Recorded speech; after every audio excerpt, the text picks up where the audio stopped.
बोलिए श्री वृंदावन बिहारी लाल की जय। आइए श्रवण करें कार्तिक की कहानी, नितनेम बाबा की कहानी। एक छोटी सी लड़की नितनेम की पूजा करती थी। भावज बोली, काम की न धाम की, सारे दिन नितनेम नितनेम करती रहती है। लड़की एक टांग से खड़ी होकर बोली, हे नितनेम बाबा, जो मैंने सच्चे मन से तुम्हें ध्याया है तो सोने की मूर्ति बनकर आले में विराजमान हो जाओ। भगवान का सिंहासन डोला। छोटी सी लड़की तप कर रही है तो नितनेम बाबा सोने की मूर्ति बनकर आले में विराजमान हो गए। लड़की ने आंख खोली तो देखा कि सोने की मूर्ति बनकर आले में रखी है। अब उसने आवाज लगाई, देख लो भाभी, नितनेम बाबा। माँ देखो, नितनेम बाबा। माँ सबका रखना, माँ ध्यावे, भाभी भी ध्यावे। हे नितनेम बाबा, जैसे छोटी लड़की का सत रखा वैसे सबका रखना। कहते सुनते हुंकार भरते बोलो नितनेम बाबा की जय। नितनेम बाबा सीता माता की कथा। राम आए लक्ष्मण आए, देश के पुजारी आए। नितनेम का नेम लाए, आओ राम बैठो राम। माखन मिश्री खाओ राम, दूध बताशा पियो राम। सूत के पलका पोटो राम, शाल दुशाला ओढ़ो राम। राम सवारे सबके काम, खाली घर भंडार भरेंगे। सबका बेड़ा पार करेंगे, जय श्री राम जय जय राम। सीता माता कहानी कहा करती थी, श्री राम सुना करते थे। एक दिन भगवान राम को किसी काम से बाहर जाना पड़ गया। सीता मैया कहने लगी कि भगवान, मेरा तो 12 वर्ष का नेम है, मैं अपनी कहानी किसे सुनाऊंगी। भगवान बोले, ऐसा करना, कुएं की पाल पर जाकर बैठ जाना। औरतें पानी भरने आएंगी तो वह तेरी कहानी सुन लेंगी। सीता माता बोली, अच्छी बात।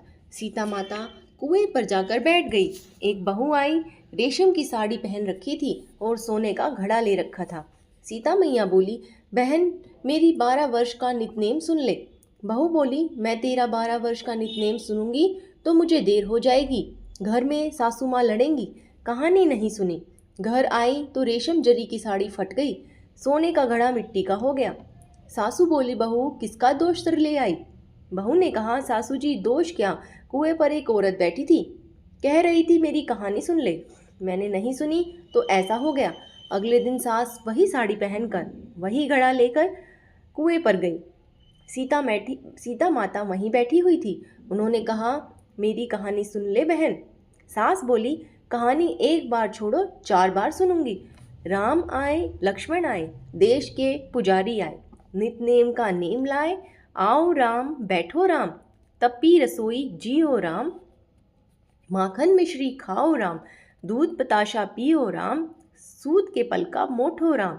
शाल दुशाला पोठो राम, शाल दुशाला ओढ़ो राम। जब बोलूं जब राम ही राम, राम सवारे सबके काम। खाली घर भंडार भरेंगे, सबका बेड़ा पार करेंगे। श्री राम जय जय श्री राम। वह बोली, बहन कहानी तो बहुत अच्छी लगी। घर गई, रेशम जड़ी की साड़ी हो गई, सोने का घड़ा हो गया। बहू कहने लगी, सासू जी तुम कैसे करके लाई हो। सासू जी बोली, बहू तू दोष लगा कर लाई थी, मैं दोष उतार कर आई हूँ। बहू ने पूछा, ऐसी वो कौन थी। सास बोली, वो सीता माता थी, पुराने को नया कर देती हैं, खाली घर भंडार भरती हैं, लक्ष्मी जी का वास कर दे और जो कुछ इच्छा हो उसे पूरी कर देती हैं।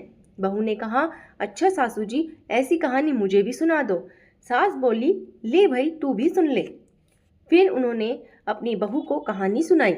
बहू कहने लगी, सासू जी कहानी तो बहुत अच्छी है। सासू बोली, बहू रोज कह लिया करेंगे। अब सासू बहू नहाती, पूजा पाठ करती, नितनेम की सीता माता की कहानी कहती। एक दिन उनकी पड़ोसन आई, बहन जरा आँच दे दो। वह कहने लगी, अभी हमने आँच नहीं जलाई। तो पड़ोसन बोली, तुम 4 बजे से उठकर क्या कर रही हो। वे दोनों बोली, हम नहाए धोए, पूजा पाठ करी, सीता माता की कहानी कही। वह बोली, इससे क्या होता है। सासू बोली, सीता माता की कहानी कहने से अटूट भंडार भरते हैं, सारे कार्य सिद्ध हो जाते हैं। पड़ोसन ने कहा, बहन ऐसी कहानी तो मुझे भी सुना दो। वह बोली, तो ले तू भी सुन ले। फिर उन्होंने पड़ोसन को राम कहानी सुनाई। पड़ोसन कहने लगी, बहन कहानी तो बहुत अच्छी लगी। अब वह पड़ोसन भी नितनेम सीता जी की कहानी कहने लगी। सीता माता ने उसके भी भंडारे भर दिए। हे मेरी सीता माता, जैसे उन सबके भंडारे भरे, हमारे भी भरना। लक्ष्मी का वास हो, अन्नपूर्णा का वास हो। बोलो सीता माता की जय। जय जय श्री सीताराम। जय जय श्री राधे श्याम।